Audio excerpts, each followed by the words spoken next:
2 weeks ago, hundreds of young men, women and children embarked on a journey, hoping for a better life. For days, no one knew what had happened, until the few survivors were rescued and taken ashore in southern Greece.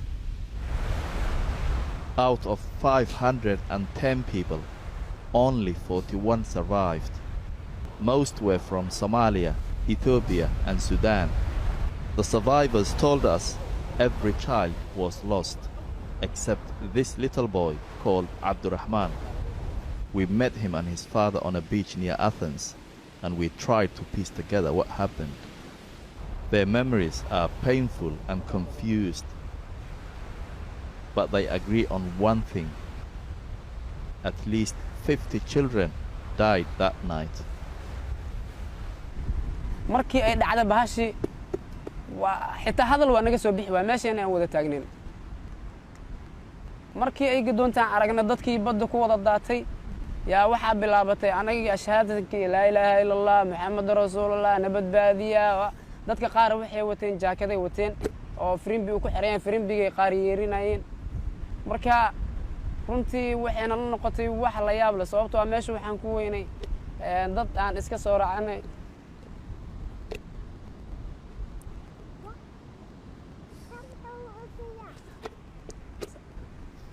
أصحابتنا قالوا مش كوير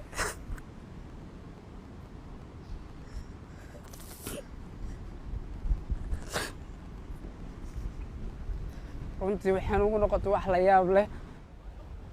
With hopes of a better life in Europe, they paid the people smugglers around $2,000 to get them to Italy. Thankfully, little Abdurrahman seems to remember very little of the nightmare. His mother was left back home, and now this relative is looking after him with his father.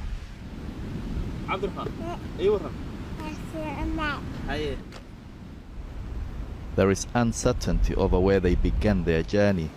They say Libya, but if it was Egypt, there is fear they will be forced back there. They went to sea on smaller boats. They said the plan was to transfer onto a larger vessel. This all happened in the dead of night. The women and children were loaded on first. The boat was already full. We are hearing they're screaming, they're screaming, they're screaming. They say, Muhyiddin, save us, Muhyiddin, save us, give us a hand. And they don't know how to swim. Some families, some women, they have a pregnant. And some babies are so small. We can't forget, we're not going to forget them.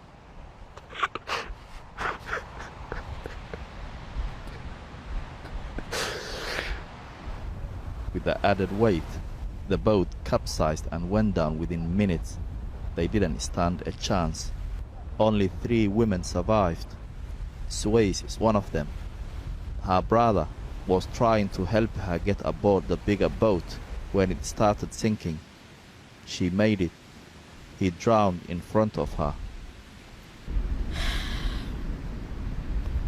markay dhinaca u dhacday ee dadkii oran dhulku meesha ku wada daateen anigu waa soo noqday waa taagnaan way doonta ku dhacay waxa u jeeday kaliya dadka doonta hoos ugu doontay oo si laqday wiilashana la soo badbaadiyay may soo badbaadin lahayn dadka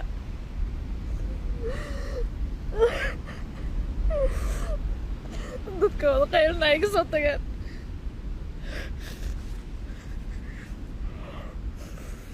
dadka waa shahaadanayo waana la badbaadin lahaa ana la saacid lahaa eleen doontaan laga doomaysa hadaa u istaagno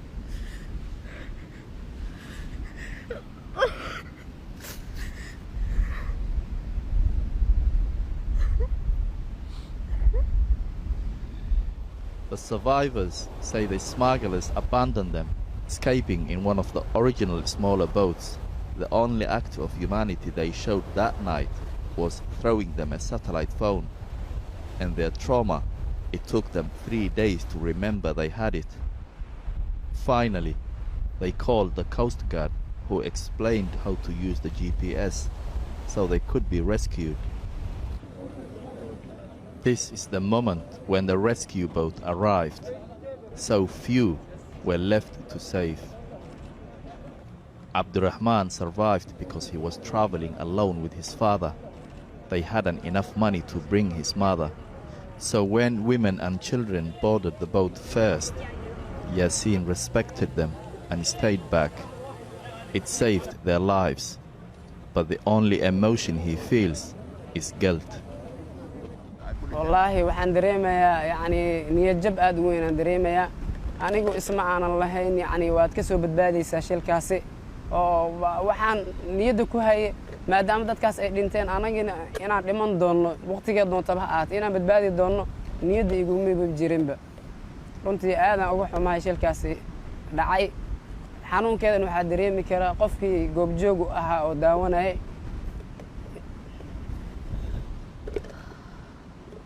qofkaasaa dareemi kara xanuunka ay leedahay shilkaasi.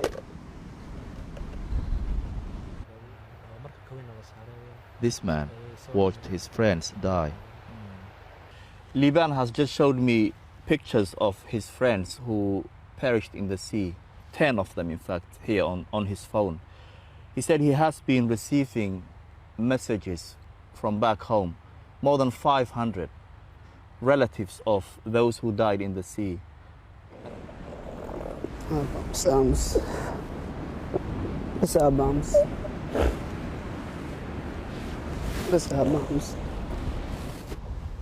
Most of them never made it and have left behind families in mourning right across Africa.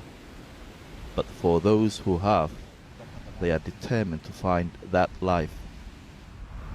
They say they owe it to the memory of those who were lost at sea.